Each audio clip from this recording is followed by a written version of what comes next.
have a lot this I do. evening. We had two significant deposits, which are always a good thing. We had the remainder of the um, taxes that were collected as of December 1st. So that amount that went into the school account was 794,922.56, and we got the general state aid, which was $624,064. Okay. So those were the two large deposits that should be carrying us through. Um, the delinquent amount for the school, bear with me for just a second here. And that amount for principal for December collected on delinquent taxes is $43,670.71. So that check will be going in probably first part of next week, and nothing out of the ordinary on the warrants. So if anybody has any questions, be happy to answer them. Other than that, I don't really have anything else this evening. Good. Except to work on Lori's reports. Exactly. Okay. I I don't have any one. questions. I have 1 out of 3 complete, so I feel pretty good. Good. Okay. Well, as far as I'm concerned, I don't have any questions on the treasurer's report. Okay, so like I said, I'll just stay on.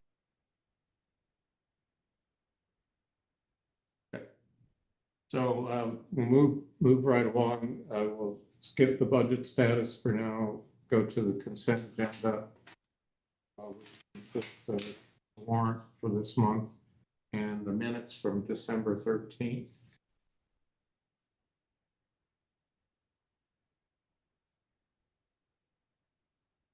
Okay, so I'll just review the warrant quickly for the public.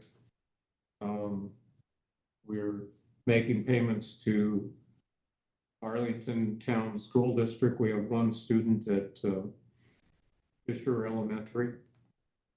And why is this 166.67? Doug, he's on silent mode. He's here. He's right there. I'm still here. Oh, I'm sorry. I'm looking at the wrong. I read the 5 as a dollar sign. Oh, That makes sense. all right. Thank you. Minutes for Lori Elwell for the last board meeting, $50. I have a little bit of money coming because I made prints of the ventilation project plans and gave them to the village school, $41. And then there's 2 tuitions to pay for Pine Cobble School for children who enter the district not at the beginning of the year and chose to go to Pine Cobble. So those are the first and second. The first payment was prorated, and that's been added to the second payment. And the total for the 2 is $87.87 basically. And then we have tuitions for students, 22 students attending Southwest Vermont Union Elementary School. 2 students that, I forget, are they Molly Stark, I believe, for $9,667 basically, and 20 students at South Shasbury for $96,667 in round numbers. And those are, I believe these are, was supposed to be a 3-pay system. And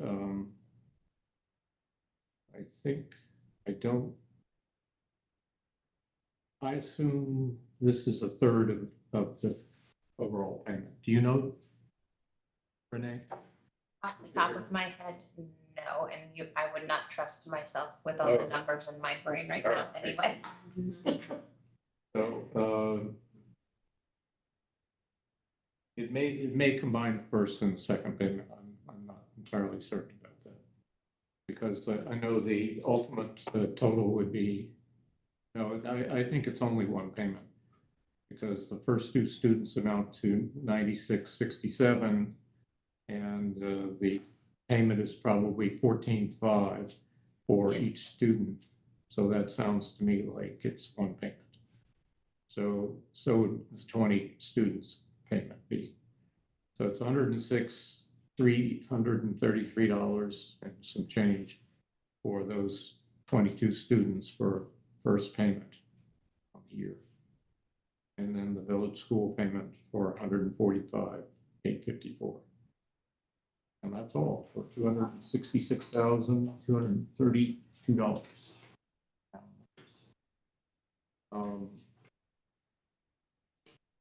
So, and then there are the minutes, which I will not review from the last meeting. Entertain a motion or provide a motion to approve the consent agenda for So moved. December or January, excuse me. Thank you. And second? I'll second. Okay, thanks. All in favor? If there's no discussion? Aye, that's all of Aye. us? Aye. Thanks. Okay. So back to the agenda. We don't have policies. Superintendent's report is being, well, actually, if Renee wishes to make a budget presentation as the superintendent's report, she could start now, because 5 and 6 are, what 6 is the budget discussions. Well, sure. I was just getting ready to put your warrant into DocuSign, but I will shift gears. Oh, we'll finish it up. No, that's fine. I always do it after the fact anyway, so, just pulling it up here. Okay, so I haven't, touched revenue, other than to update, the projected fund balance. The auditors are returning, actually, they didn't actually, when they came to do their audit, it was all remote, but they will actually want to come, so they're going to be here within the next couple of weeks to wrap up FY23 audit, but definitely comfortable with that number. The 262. 262, 217, Yep. yes. So essentially we take, the offsetting revenues, any of these figures here, then drive to our general state support grant, which is our demand on the education fund, which is the driver of our tax rates. So that is being generated from the expenditure budget, which totals just over 3.2 million. And it's comprised of the salaries with associated benefits and costs by running the board. Also in here is the SVSU assessment for administration, which isn't exclusively administration. It does include legal and the treasurer for the SVSU, a number of other things, but that budget was approved Monday night. So these assessments that we have in this draft of the budget have been essentially finalized for FY25. And you'll see a number of them are decreases over what they are for the current fiscal year's budget. You should, if you will you explain why those are decreases on the administrative aspects?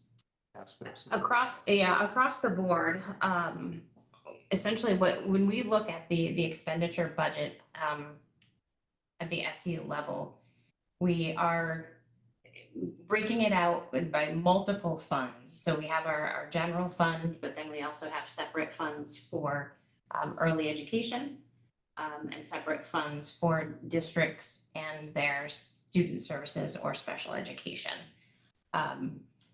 With that, we project our expenses, and then before we put the assessments into the local budgets, we factor in any offsetting revenue. So that offsetting revenue is comprised of a number of different things, but some of which are fund balances from funds, whether it be the general fund, special education, early education. We apply those fund balances. We also have offsetting revenue in the form of interest earnings from the bank account. We also had a sizable amount of indirect costs coming in from our federal grants. So we've used that to offset some of the costs. And then two sources of revenue that are coming in from the state. One is our early essential education grant. So that gets divided up amongst the districts who are providing early essential education. And then also the newly, within the last couple of years, our census block grant. And that also gets divided up amongst the districts, but that's by 3-year average daily membership. So once we basically take off of all of those revenues, we get the net, and then those costs are then broken out by proportion by the member district. So only some of the SU assessments are actually charged to North Bennington and Sandgate as well, because Sandgate is also one of our non-operating districts. Others are shared proportionately by what is now going to be next year our long-term weighted average daily membership. It used to be equalized pupils, but we've now shifted with the Act 127 passing in the legislature. So that is our new weighting of our student body. And those weights provide more weight for students of poverty and an additional income for students who are English language learners. And what I was asking Renee about was that because SVUESD has a number of students in poverty and some students as English language learners, their numbers in the adjusted long-term ADM have risen substantially. So that has contributed to, in the areas that are where it affects our budget, to a decline in our costs. Then when you get to the sort of the meat and potatoes of those costs that we pay to the SU, which are early childhood education, EEE, which is early childhood education under SPED, and finally the SPED budget itself for K-6.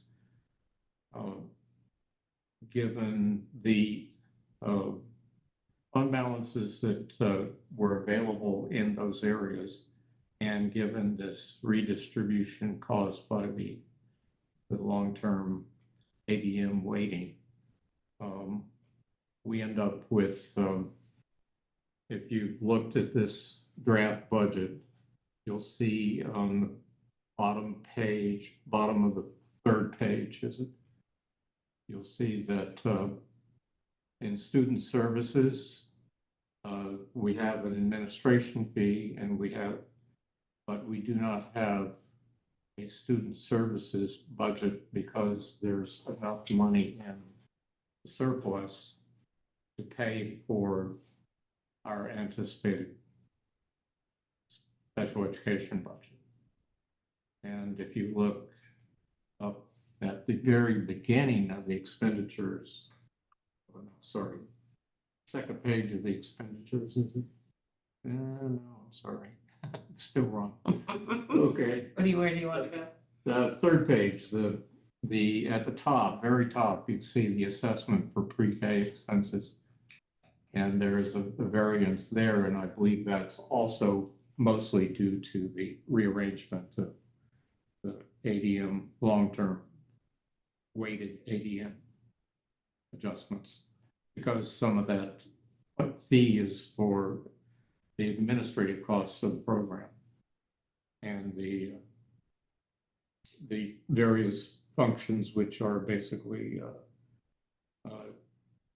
working with teachers to learn more about how to deal with pre-K students. So those show substantial decreases. And consequently, I believe the total was something, a reduction in our assessments to the SU predicted in this budget are somewhere around $137,000, substantial amount. Okay. And Really, the bulk of your budget ends up being, you know, if there's anything you're gonna put into your sinking fund or have projects planned, but then of course do the tuition. right, That I have notes for all of the various schools as to how many students, and I think you have one update for me. yes. Well, I sent you a note that I looked at the Pine Cobble amount, and Oh, okay. I realize you have to adjust that to the 16,756 by times 5% addition, because that 12,577 for those two students is a partial year Okay. allocation. And then I suggested that in our board expenses, that can we have a line item for election or annual meeting expenses, since sometimes, you know, we've had some larger than normal election expenses due to COVID mostly. Yeah, Because but we you can, had yeah, addition. see the printing expenses that we've had Right. and postage in the prior years. Right. We have printing and we have postage, but we haven't provided very well for those election expenses otherwise, other than postage and printing. And it usually gets taken out of some other line items. We can adjust those. I'm just wondering if we can adjust. I don't know if I want to change the amount of the budget very much, but just want to have that line item to post those expenditures into directly, rather than, I don't know what they've been taken out of before, contract services and probably consultant well, we don't have that anymore. Yeah, well, the contracted service.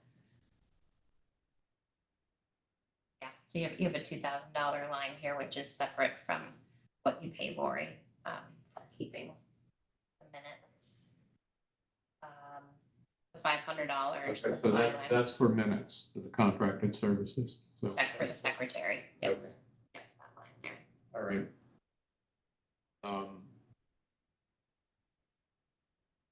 So we could break up that, you know, this $2,000 here clearly hasn't been used in the last Yeah. 3 years. So we could break that up. And I don't know if we'd be mailing ballots again this year, or if not, we can leave that at zero. We have made no determination about that.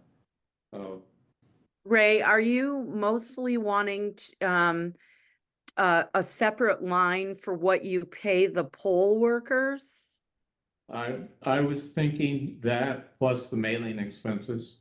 Sure, Maybe because you want just the mailing expenses. Sorry. well, you're right. I mean, you know, I feel like I have more and more absentee ballots that I send out each year.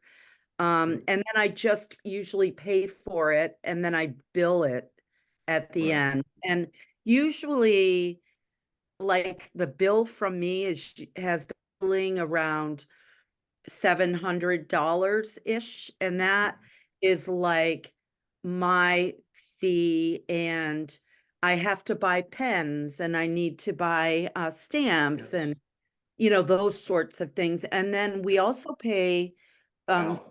poll workers that come in. And it's not a lot, but I mean, we still pay them. So I just you know, that if and Renee, I'm looking at that $2,000 you said hasn't even been used. That would cover all of that. If Actually, yeah, and looking at how the, well, no, I take that back. I thought those two lines were combining together, but they do stay isolated, when we pull it into e-finance. But we can certainly roll it together because we essentially would be charging those poll workers as a contracted service, just as we do, for your services as the secretary, so. it and stays- they do you know, I with Jim prior, they've certainly he's asked for a what W-4 forms, and so I mean taxes are taken out and all that sort of thing. So out of the poll workers' monies that I submit their bills, if that makes any sense, as to where you would put that. Yeah, no, I think we pay most of them as a contracted service. Okay. Yeah, so it's a W-9, that we end up Oh, okay, you're collecting right. from them. And, Yeah. but there's also the ballots themselves. That's an expense. Yeah, and we do have a printing, it has But been that's not underfunded. Because last the couple of years. printing and binding is mostly for the annual report, I believe. We do get a bill from LHS Mhm. that I charge to that line You charge it to for that line. printing, yeah. Okay. Well, I was just trying to. Seemed to me it needed a line to collate all those expenses in a way that made it intelligible what was coming out of the budget there. I'm happy to put in whatever you would like. Well, I think what I would like to suggest is that Lori has a handle on these things, what it is, and you have a handle from your end on what you see. So if the two of you could work it out, I'd appreciate it. I just feel like it ought to be more clear to the board, for one thing. I don't know if anybody else in the world actually reads our reports. Is that possible, Lori? Yeah, I mean, I can send Renee an email with my thoughts if that's helpful. Yep. And because I don't know what the cost of the ballots are because I've never seen a bill for that. And really what It I just know, goes to Renee. It just Okay. goes to the SU? Well, actually, Yes, it's coming from Cassie, isn't it? Oh, okay. So Yeah. I don't know if you actually do pay a portion of it then. It yeah, might we not. do. Cassie You do? breaks Okay. out It what does break it we do. The whole bill goes to Cassie, which is a little odd because it's a separate. So what happens is I order the ballots for the North Bennington Graded School District. I don't see a bill for that. But we also have ballots from Bennington that North Bennington residents use from Cassie. So she just does a whole bill to Renee for that. What I'm responsible for is what I mentioned earlier for sundry items such as pens and paper and you know, lunch. Those sorts of things. But I can easily talk to Renee in an email about that, and it's easy. Yeah. At any rate, it just as, because I happened to sit on the polls the last few years. And because I know we've had these extraordinary expenses for sending out absentee ballots. I thought it would make sense to actually view it as one line item. And you guys can work something out I mean, I don't think it will change the overall budget unless you think we need more money for those lines, but, that was my one thought. Okay. Okay. And then the other, of course, I described, changing that amount on the 2 Pine Cobble students who will be continuing to next year. I may have mentioned something else, but I can't remember it off the top of my head. And I do apologize because I am very No, behind that's all in my right. emails. It's not your problem, it's my problem. Okay, so, now, so, I have a little bit more I could share, Sure. unless you want to, are you still no, in go expenditure ahead plan? and share what you want. So I apologize to the board members too for the lengthy email that I sent out. I just didn't think I was gonna be here tonight, so I kind of wanted to just share some information that it's a little bit different than what we're used to seeing because of the change that we're seeing because of Act 127. So the additional page that I have in the budget packet is this one that I have pulled up here. And this is looking exclusively at the North Bennington graded school district. Typically, we just kind of jump right into looking at North Bennington blended with Mount Anthony because we have to do that when we actually drive down to the North Bennington and Shaftesbury ID tax rates. But because of Act 127, there are a couple of things that happen. Let me start by saying these are FY24 numbers that I have in the gray shaded area based on the budget that was approved for this year with our equalized pupils that we had for the current year ed spending, and then the resulting property yield that was actually set just a little bit lower than what the tax commissioner had forecasted last year.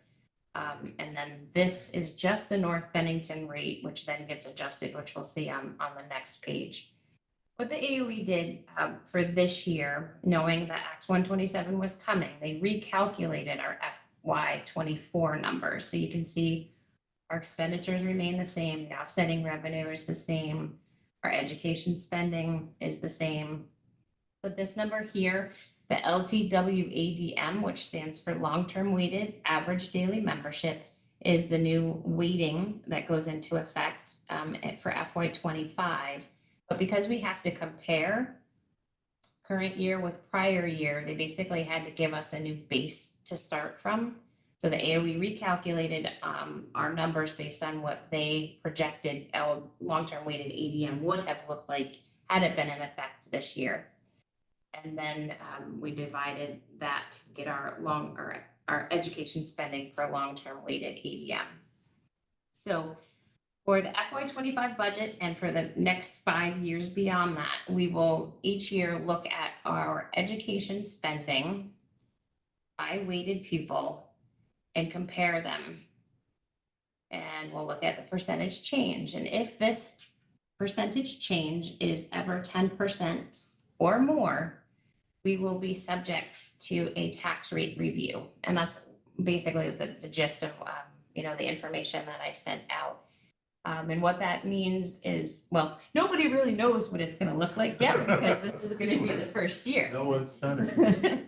But essentially the Secretary of Education is supposed to assemble a panel, which will be comprised of 3 business managers in the state and 3 superintendents.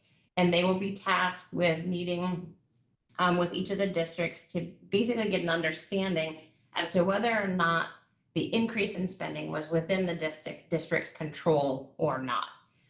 Particularly for North Bennington, if you had an influx of students, of course, your budget's going to go up. So that would be a factor that you don't have control over.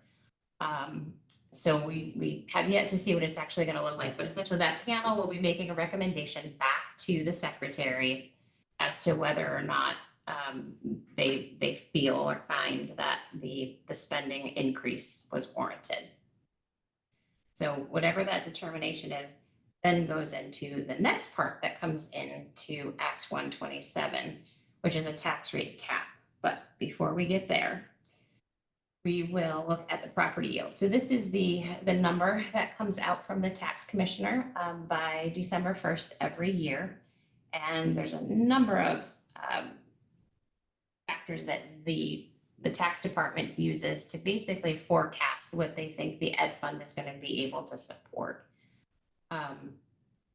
Given that and the change in the weighting, this is the figure that came out from the tax commissioner this year. We divide our long-term weighted ADM, or basically our ed spending by weighted pupil, by that number to get to an equalized rate for the district. Because we are under 10% for the next 5 years, this rate will be capped at 5%. So that is the next line I have here. So instead of our base rate going into the blending with Mount Anthony of 1.3446, we're actually going to be bringing it in based on this draft of the budget at a 1.2589.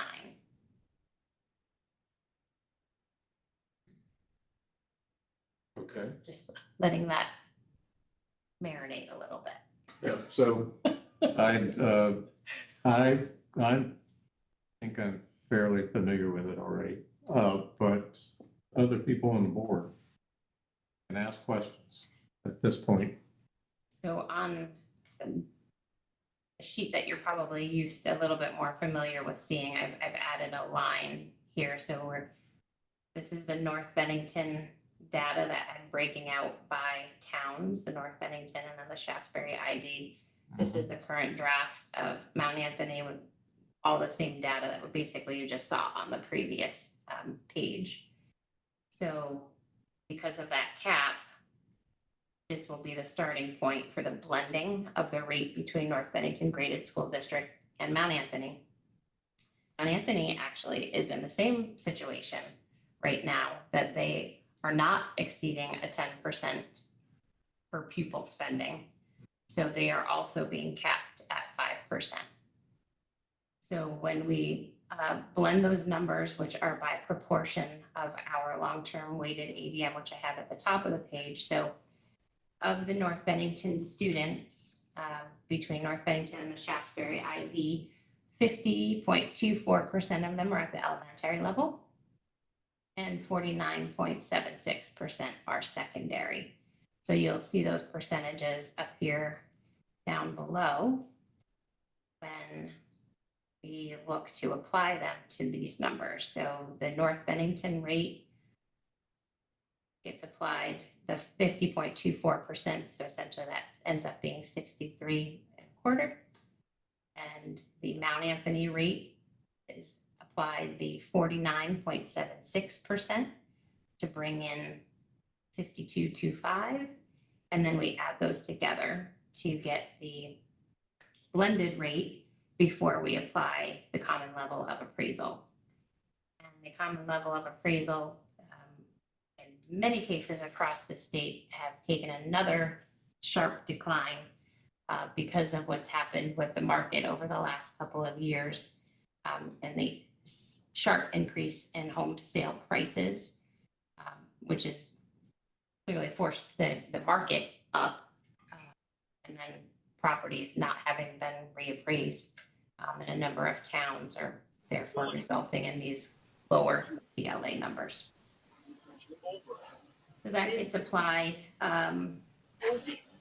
to the blended rate, and that's where the North Bennington and Shaftesbury ID rates come in compared to this year, and those are the resulting increases. So it's a very complex system, and it seems very confusing, right? When we look at our spending going down by 20%. Right. But then you look at the rate increase of going up by 12, but then it's capped at 5. So all the factors, but when you finally, drill down to the very bottom, what we can anticipate seeing on our tax bills would be these rates here. The biggest two factors are A, the decline in the yield per dollar taxation, and B, the CLA. Neither of which you have control over. Absolutely not. Renee, this is Doug. Yes. So is there any talk of freezing or changing the CLA because of how out of whack it's getting, through no fault of anybody's at this point? The market is what the market is. I mean, I can explain the market from my day job, Right. and it's like the legislature just doesn't see, because you can look at some of these towns that have reappraised within the last 3 years and their CLA number is off, Arlington and Sandgate are right? both And there's at there's bigger ones, 90% or lower. Yep. there's bigger ones up north.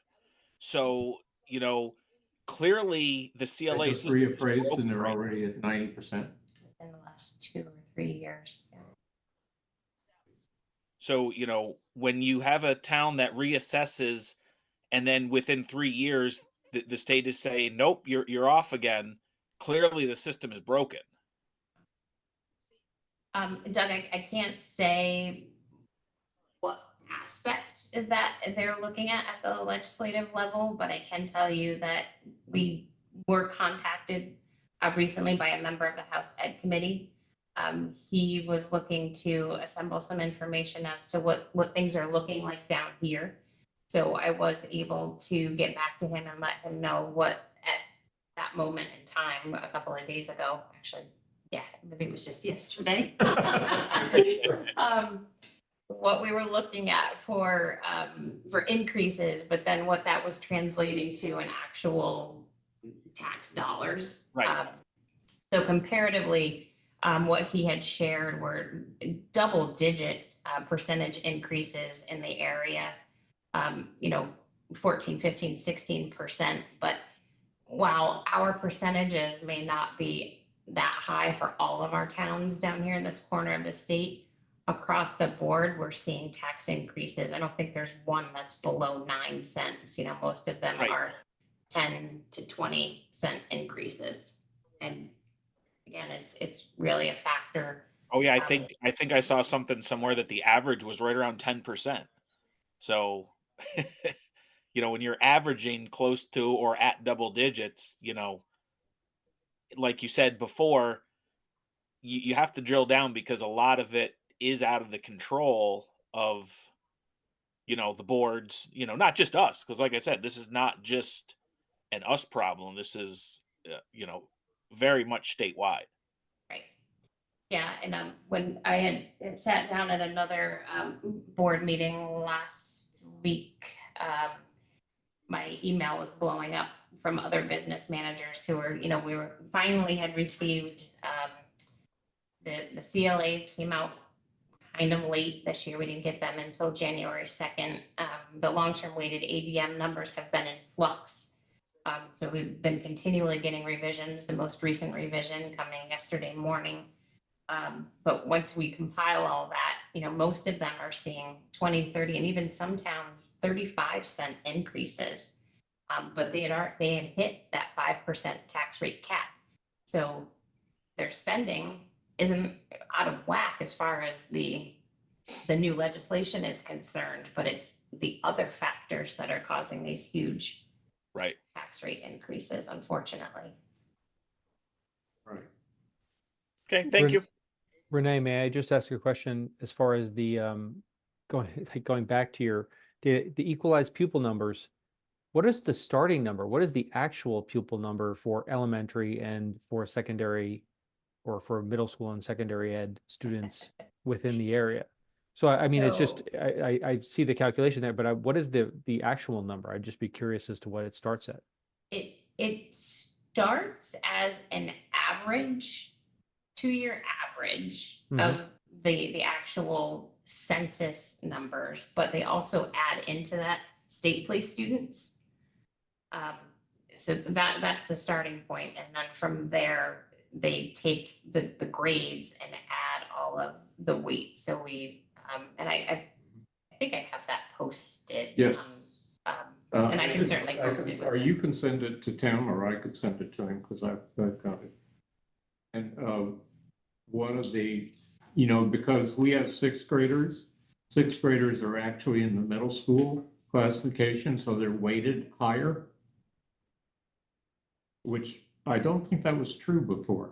No, it was not. Right. Actually, it was only grades 9 to 12. So Right. now we're getting additional weight for 6, Yes. 7, and 8. Right. So there's that change, the slipping into the middle school level at its own weighting. And since we have K6 situation, we get that middle school weight for sixth graders. And then there's, of course, there's poverty. There's the deduction for pre-K students to get it down to 0.46 value. You're starting at 1 for every student, and then what you're doing is you're adding or subtracting depending on classification and what special characteristics they have that merit additional weight. And But here, I can pull it up.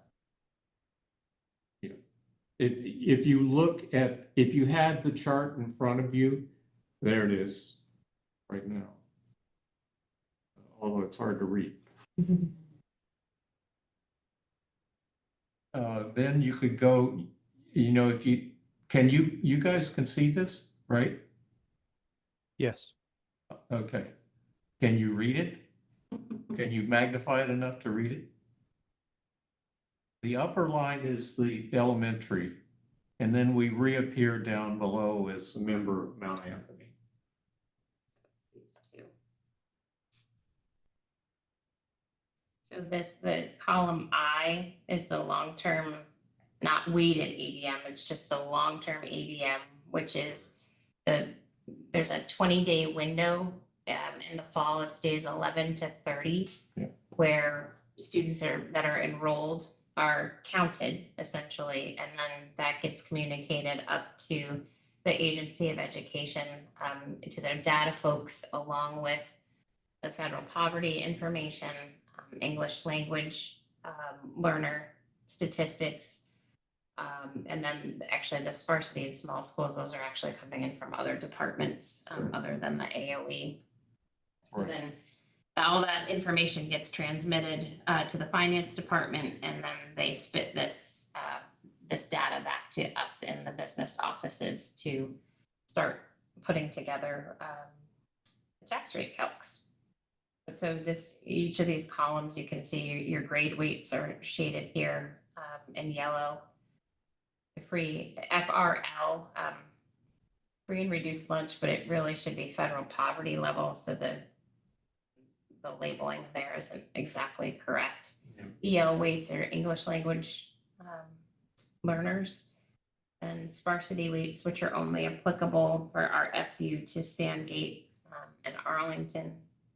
And none of our schools get the small school And weights. Arlington, did you say, or just Sandy? Arlington, yeah. Arlington gets in there in Yeah. one and area. Sandgate does So as well. what about, and Woodford doesn't get counted to that because it's part of the SCU ESD? No numbers for Woodford. Okay. All right. And then your final column over there. Columns. Yeah. And so this is where the numbers that I had on the other page, and then the percentages are here. Thank you, Renee. That's really helpful. Yeah. So that's the new system. It benefits this district in some ways because it adjusts our administrative assessments. And as I said, on the pre-K, it contributed an adjustment there. I don't know that it adjusted the Student Services Administration except through the fact that the SVUESD increased their numbers so much, so it took away some of the distribution to North Bennington. That's as I understand it anyway. And I think Renee is done a very good job of describing what's going on. Now, I have a question. Well, there's several things we could talk about. Most of what we have that we can make changes to are non-student items, like if you go to page 1, expenditures in Board of Ed, you see we have a contingency there. Last year, we dropped it from 75,000 to 23,000 to help with the tax rate. We have the option to continue it as it is. Renee's put it in as last year's. If you look at the previous actual budgets there, you see no contingency. That's because we didn't spend any contingency. It was in there at 75,000 for those years. It ends up in the surplus that gets carried over to the next budget. So we can probably alter that. We can alter some of these expenses in any of the expenses other than the administrative assessment and the liability insurance that are in Board of Ed. But the biggest one that we can affect is contingency. Treasurer's expenses, Doug has consented to, if you look at that, it's on page 2 at the top, the treasurer's salary and FICA. Doug says 11,000 is good for him. I asked him last night and he agreed to that.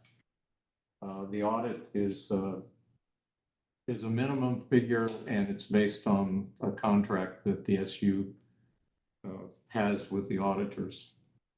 So we don't have any control over that, but we did see a slight $25 decrease. Big deal.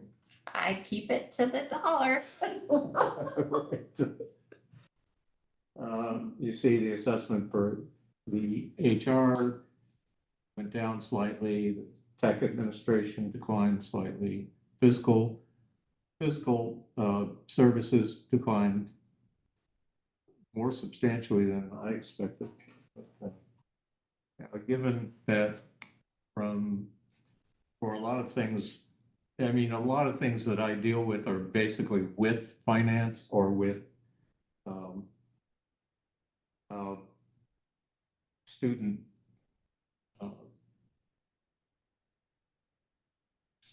enrollments in terms of qualifying residency.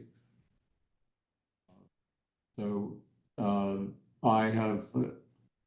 admire the way the finance office works, and I appreciate their work. They're still going to get paid without our little bit extra money. So appreciate that decline. You go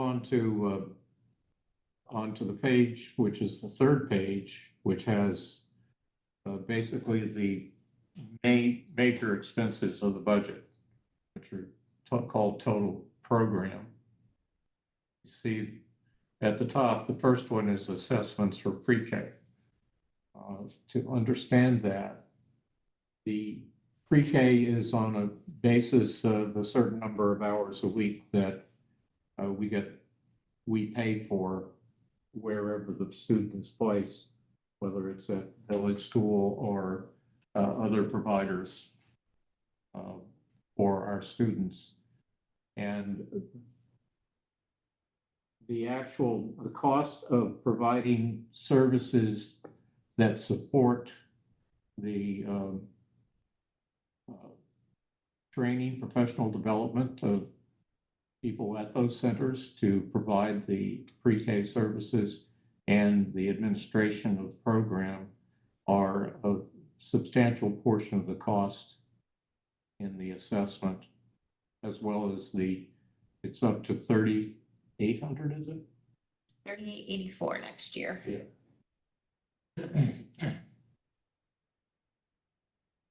Per student in that program.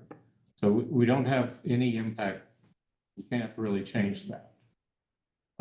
If you look at Fisher Elementary, there's one student there see that that student is estimated to cost us $20,000 next year. And that is, we pay what we're billed by the elementary district in Arlington for that student, as we do for the tuitions for the 22 students in the Southwest Vermont Union Elementary School District, who are listed third line down. 22 students. You see the last year's tuition, 14.5, and then asterisks and 5%. That means Renee estimates it'll be 5% higher than that for this coming year, and that's what's budgeted in that $35,000 basically that's there. 22 students at 14.5 by 1.05. Maple Street, we have 2 students there.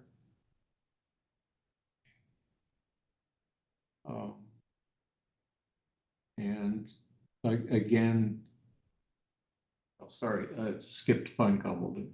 Pine Cobble, we have 2 students who entered later after the census, so they weren't counted in our census for next year.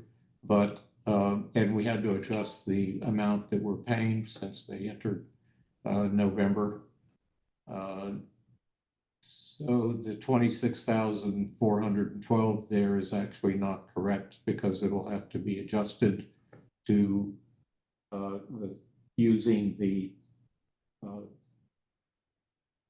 K6 average tuition for this year, 16,756 times 1.05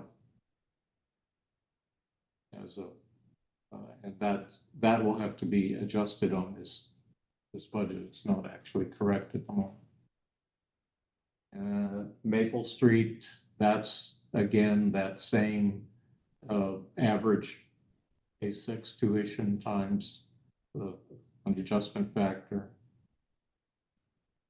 When you get to Highland Hall, the only change could be, you know, number of students, but we know there are 2 there, and we don't foresee any changes in that. Highland Hall sets their own tuition rate, and we have taken what their tuition was this past year, or in the current year, sorry, multiplied it times 1.05. South Shire expects 17 students next year.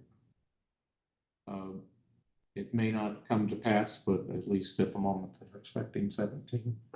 And again, that's the same state average times of 1.05 factor. And I'll skip VSNB for the moment. I'm basically rattling off things that I don't think we could change. Long Trail is the same state average plus 5%. And Grace, we don't know of any students. We haven't had students the last 2 years from them. And Sacred Heart expects 5, and they set their own rate that we expect just under 6,000 plus 5% for those students.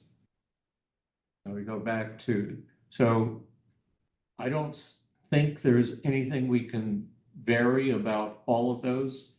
The only variability in these line items for K6 students is in the numbers at ESNB, which so that's plugged in at the moment at 105 students at the $19,003 plus 5%. But we don't know about the number of students. Yeah, so Ray, we'll have to narrow that down and come up with a number for you in the next week or so. Yep. Okay. So as I said, that's our one variable there. Then we get to the building maintenance section. We maintain a sinking fund to deal with landlord responsibilities for the maintenance of our building. Maintenance of the infrastructure of our building. Now, I dropped that last year to help us with tax rate because I knew we had money in the bank, as it were, for covering those expenses. If you look at the treasurer's report, you see that money reported down near the bottom under the ending account balances, the 2 lines below that, you see sinking fund for building maintenance. There's almost $60,000 there at the moment. Now, what we do, we pay, that accumulated a bit over a few years. We paid around $9,000 to $10,000 of regular sorts of expenses for the building. That includes upgrades on fire alarm and inspections and permits, fees, etc. Occasionally, we have a bigger project, like several years back, we renovated the girls' bathroom, and prior to that, we renovated the boys' bathroom. So on 2 years, we used money that we put aside in this sinking fund to pay for those expenses. And at the moment, we don't have a project that warrants larger amounts, but we may have one because we have talked about doing some window replacements, or at least repairing the windows we have, although I think we haven't really studied this, and we should. That could be something we do with some of that money. Okay. Property insurance, that's contracted by the SU and distributed, a distributed cost. Don't have any influence over that. We have no lawn care. That's done by PSNB.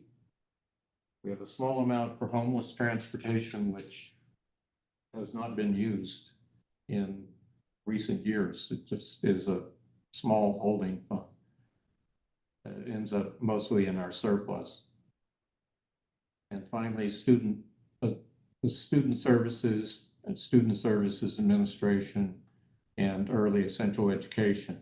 The student services, as I said, that's zeroed out because of the surpluses that roll around to absorb the expected expenses for next year. Listed at $72,000. And the assessment for student services administration, that still has to go on because we do actually have students who are receiving services. And finally, early essential education. Those are all fees. Those are all line items determined by the SU budget. So we still need some information. Most of that's from PSNB, and then also we have this determination whether we want to increase contingency and whether we want to increase the building sinking fund. Now, I have a question. Do you have questions that any of the board members want to jump in and ask any questions? I don't see but one person here. They're there. They're there. They're Yeah. just not Yeah, they're visible. there. Yeah. So, Doug, if you have a question, you could ask one. Kieran, Matt, Tim. If not, I will ask a question. Struck me looking at this, the way this is laid out Renee. I guess the one question that I would ask, and Renee would probably be able to talk about the impact of it, is if the contingency was either removed or, you know, brought down to, 500, is there an impact there? Is there a positive or a pro or a con to doing that? Well, if we haven't budgeted for a set of students that come in and we are maxed out on the other line items, that's why we have a contingency, basically. Okay. Primarily for students that we don't know about enter. As happened this year, several students came in after the census date that were not anticipated. The census is what Renee talked about, the 20-year period, the 20-day period, and that ends in about the middle of October, where that data goes up to the state for all students and is the basis for the line of students that we have on that chart that Renee shared with you.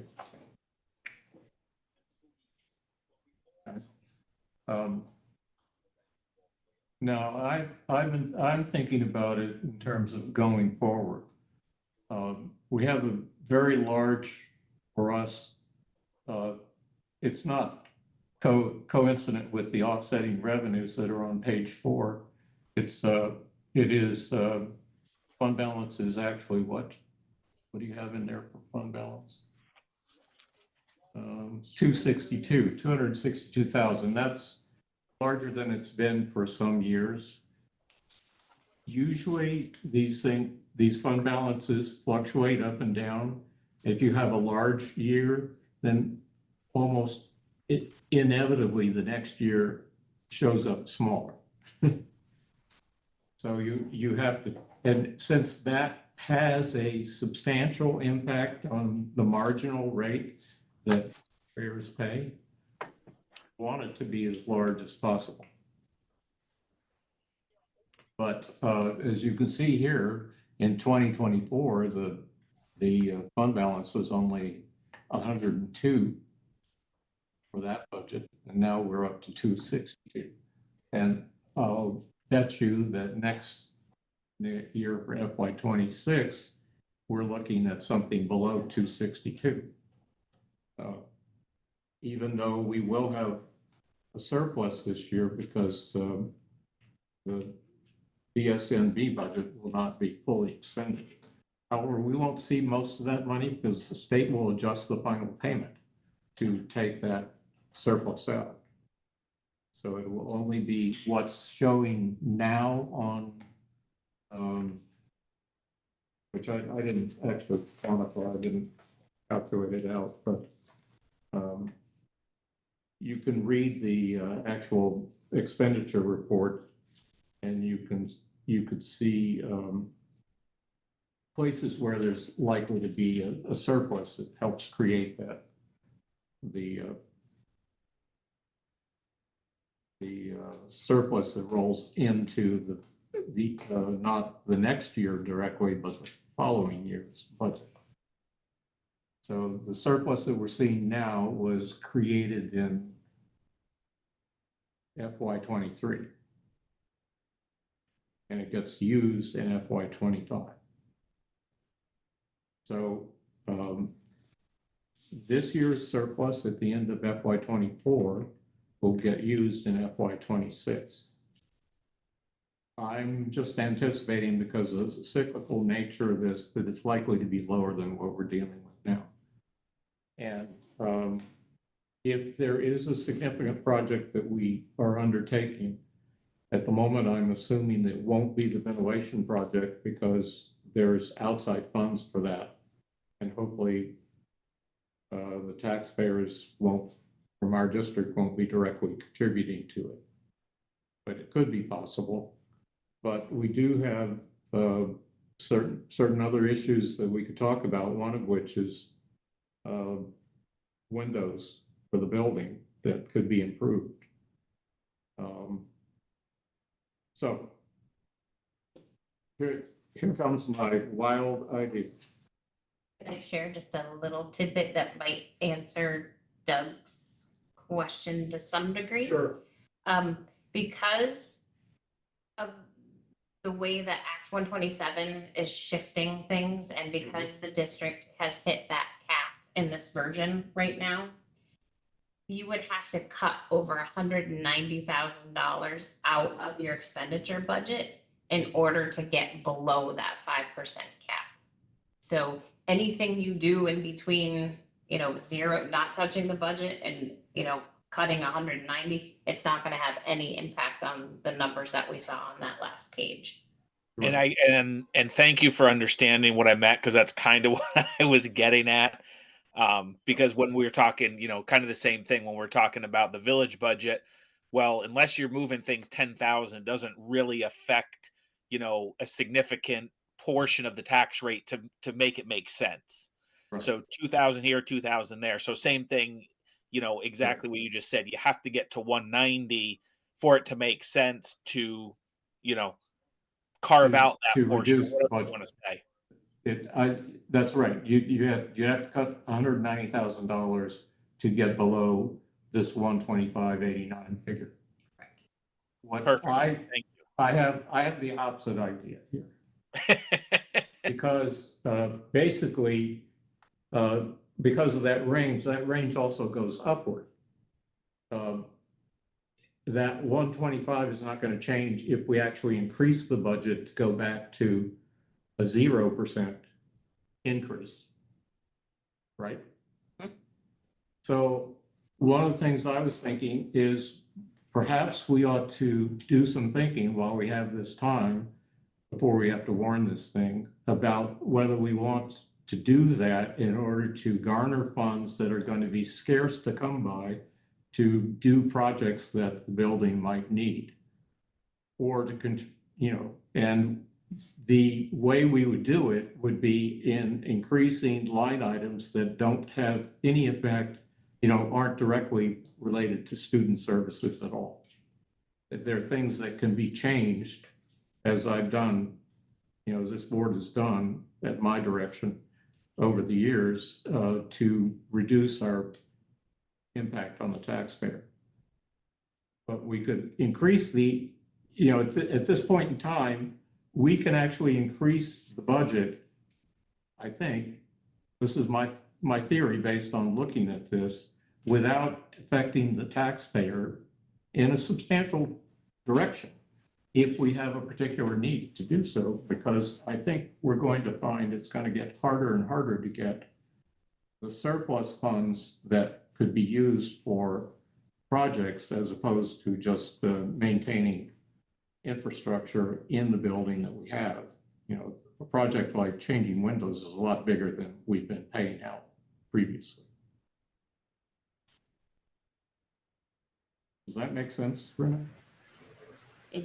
Yes, absolutely. My Right. caution. I just have a quick question. I mean, would that negatively impact the taxpayers down the road if we No. did it now? I mean, because No, I don't Almost. think so.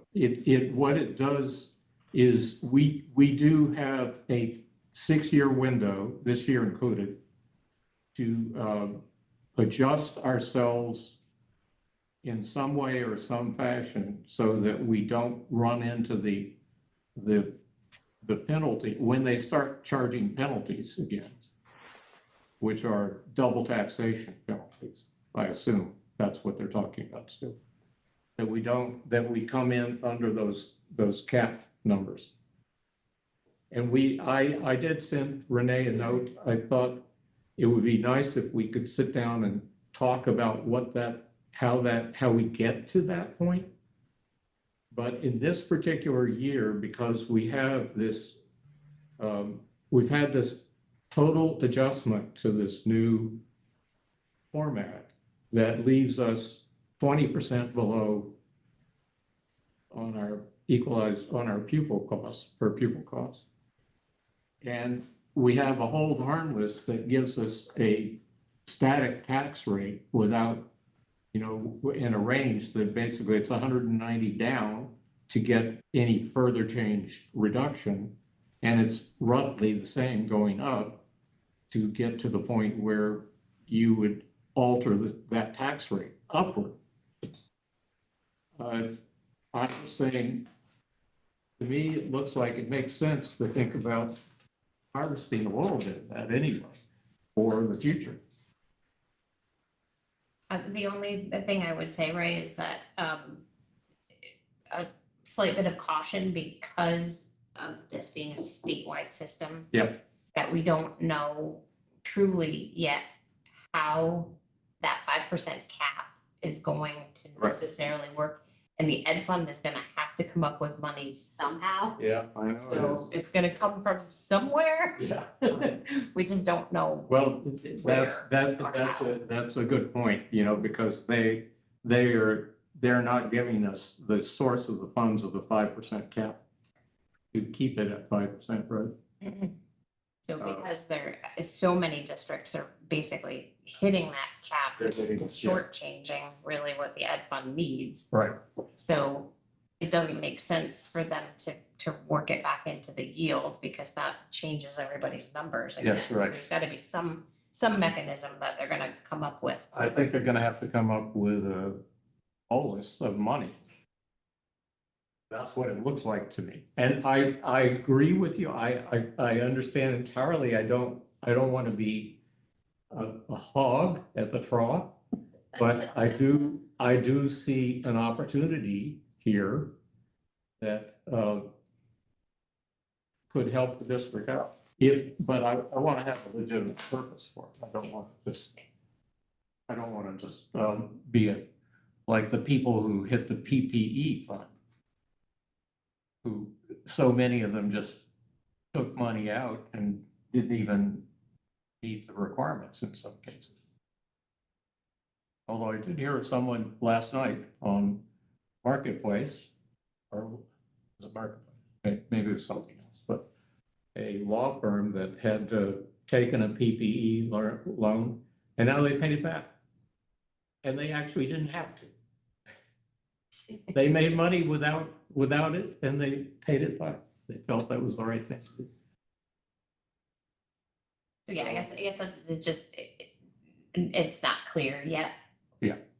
What they're How doing. that's gonna Yeah. work. How that's gonna work out. And I just throw that out there because it struck me, you know, it's right there. It's an obvious opportunity and we have talked about various things at times, the windows being the one that comes to my mind.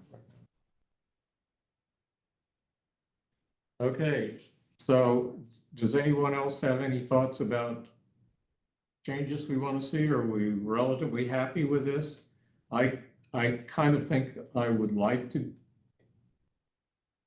adjust the contingency upward a little bit.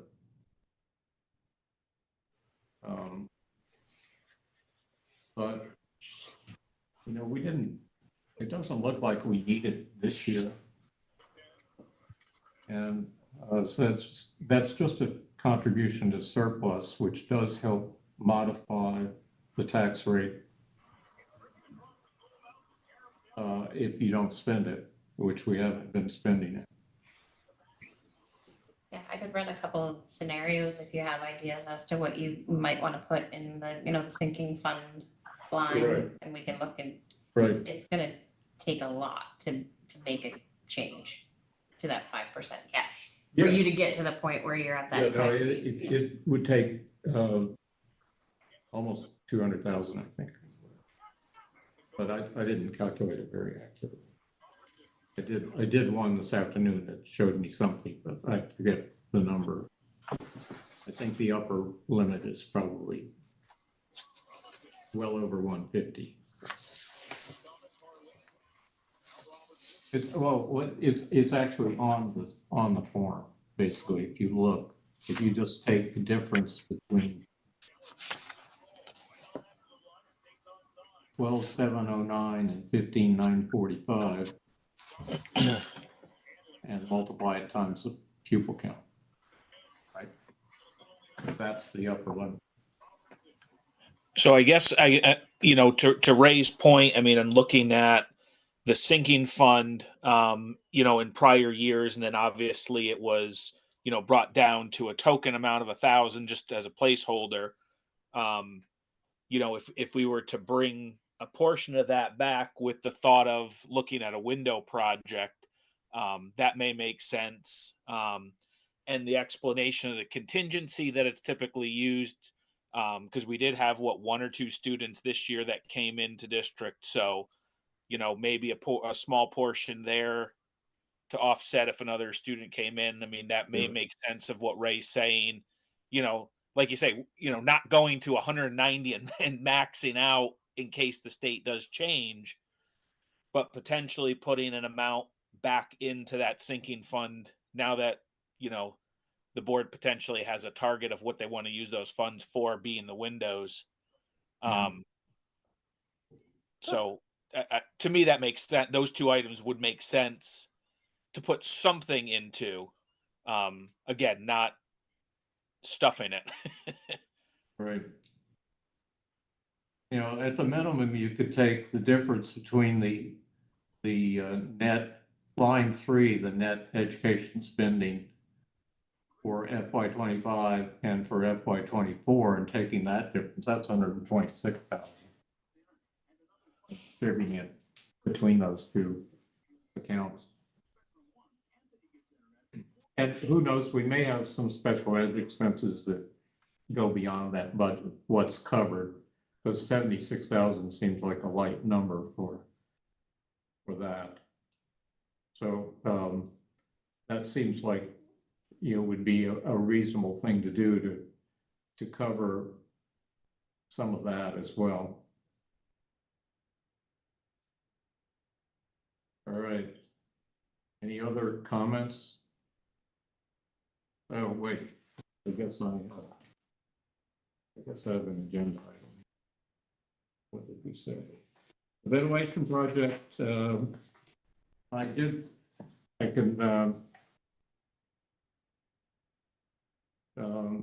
say that I did have a conversation on email with Tim Newbold and Mark Ottinger and Dina Atwood today.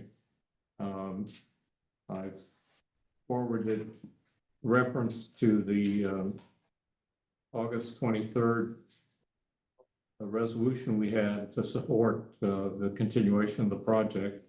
And I told Dina Atwood that I was fine with working out an agreement with VSNB where they acknowledge that they are taking charge of the project, that the improvements remain with the building, assuming, a chance that hopefully doesn't happen, that they leave the building, and that they would be in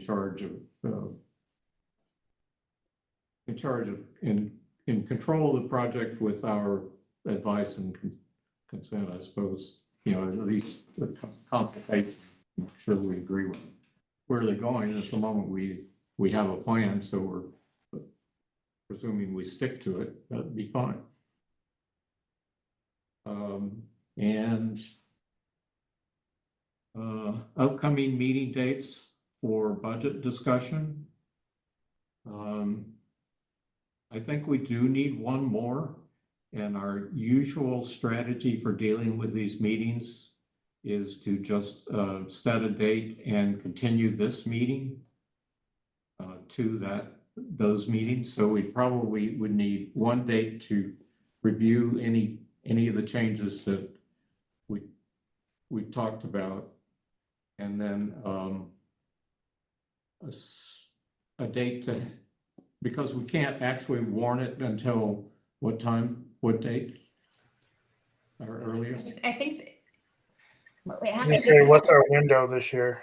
it has Yeah, to be right. posted between January 25th and February 4th. And February 4th ends up being a Sunday. So I know Lori doesn't want to run around on a Sunday and do that. So backing that up. So that Last week of the month. 25th is a Thursday. So, typically what we've done in the past is we have 2 weeks basically. And we set an interim continued meeting for next week. And then, So Ray, we have 3 more Wednesdays this month. yeah, but the last Wednesday is what day? So the 31st. 31st. That's the fifth Wednesday. That's the third one, okay. And the 25th is a Thursday. So, I guess we could warn on the 31st. Right? Yes. Unless, I don't care. We don't have to have it on a Wednesday. We could set it for the 25th, which is a Thursday. It would be a brief meeting, although we do need, we do electronic signatures on the warning. I think they have to be wet signatures now that the, Okay, yeah. so we would have to emergency- have a physical in-person meeting. It doesn't have to be Zoomed. We haven't always Zoomed. we As haven't long as Zoomed in the, past. as long as it happens at a warned meeting, we can keep it here or at the Right. village school and people can come in and sign it. That way Right. it doesn't, like, not everybody has to convene in one place. Whatever works easiest for everybody. You mean people can come in and sign it later? Mhm. Okay. So, I mean, we could have a continued meeting to the 17th. And then to the 25th. The 17th is MAU's regular Oh. meeting, just, Okay, and then the 24th will be SVSU. but the 25th would be the earliest we could do the warning anyway. So we might as well make it on that date or the following Wednesday, which is the 31st. And what do you, Lori, you have a preference in this probably? I do. I was just about ready to say something. So, I'm not a last minute person and I do not want to wait until the 31st. Okay. So the earliest we could do it is the 25th, and that would be copacetic for you, right? It's fine That's a for Thursday. me. I mean, we could, yeah, that's fine. Or even a little later than that. I just don't want to wait until the 31st. It's too late. Okay. Yeah, I didn't think you would want to. So, we could, do we have to have Zoom meetings for these continuations? You don't have to. Yeah, I think it's become kind of the routine that it's an option. yeah, And it only requires you have to have a physical location. right, Yes. yeah. So, does anybody have any preferences about a physical location?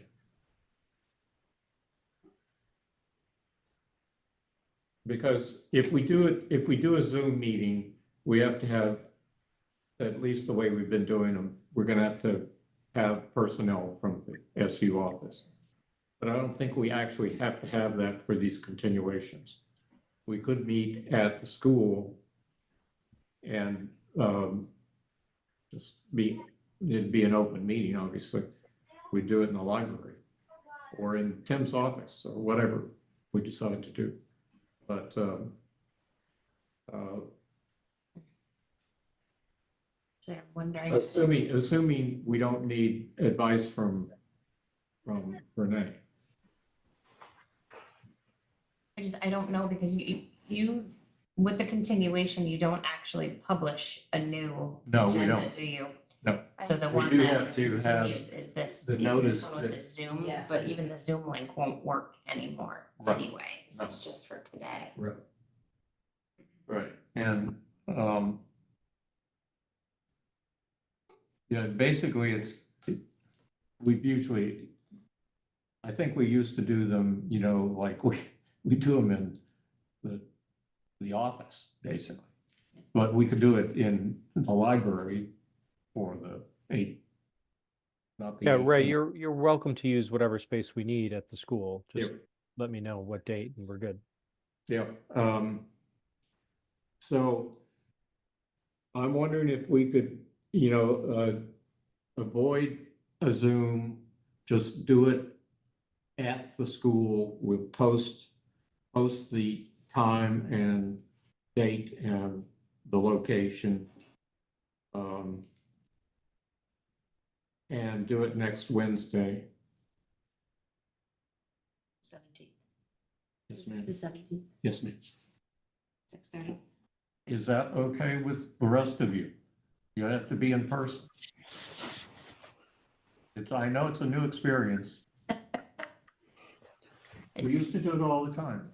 Tim left a note that he had to go, so Yeah. I don't think he's on anymore.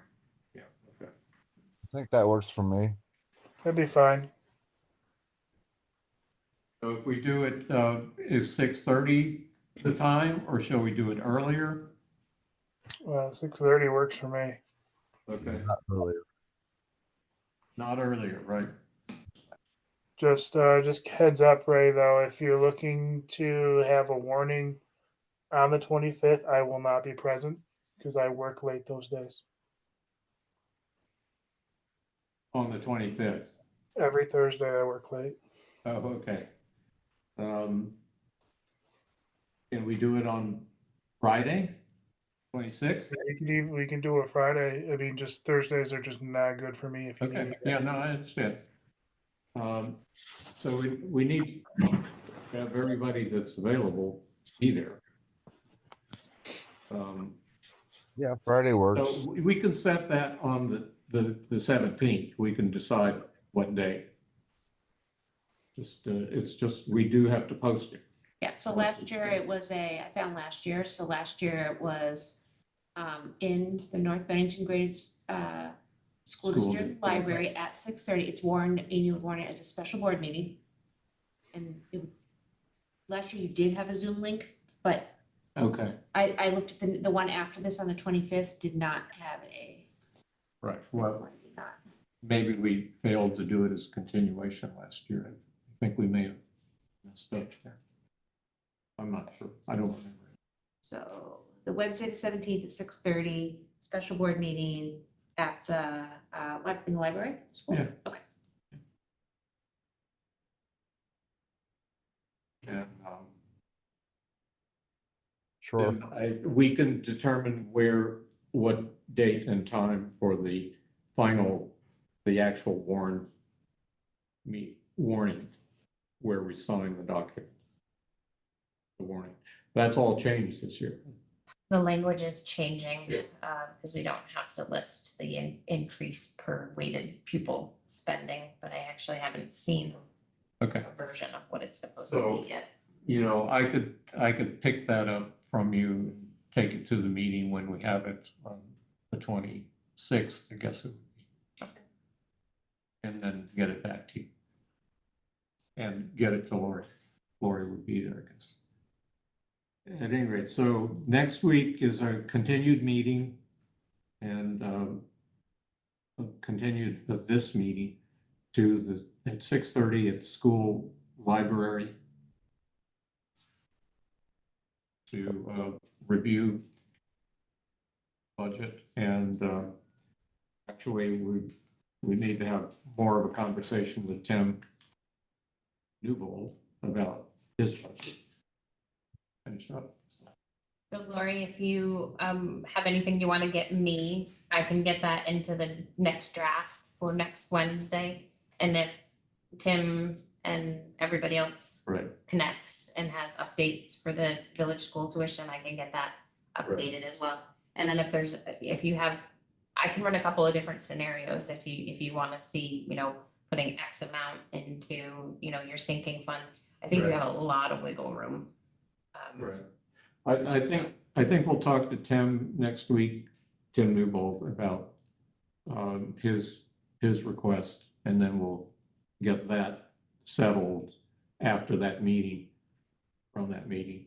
Yeah, we should have all that information necessary for that, Ray, We by have, the end of this week, early next week. yes. We have a annual ritual that Tim talks to us about school, so that's part of our tuition agreement. And so we'll set that up, and we'll just continue from that meeting to the actual warning stuff. And we'll set that up at the time of next week meeting. All right, Sounds Matt, good. are you still there? So I am. Okay, are you okay with this? Yes. Okay. And Doug, I don't imagine you need to come to that meeting, but Lori does, if possible. Okay. Thumbs up from Lori. Terrific. All right, well, thank you all. And forgot one thing. Board seats. I am going to send Kiernan his materials to, or Lori could possibly provide them to Kiernan for running petitions and the candidates' agreement to stand for election. And we need one other person to run for the seat that was vacated by Kim. Need to find someone if we can. All right. We'll talk more about that next week because there's still time. Do the DocuSign now, so everybody should see it in their email soon. All right, thank you. Bye, everybody. Bye-bye. Bye. Have a good night, everybody. Thank you. Bye. Right. Thank you.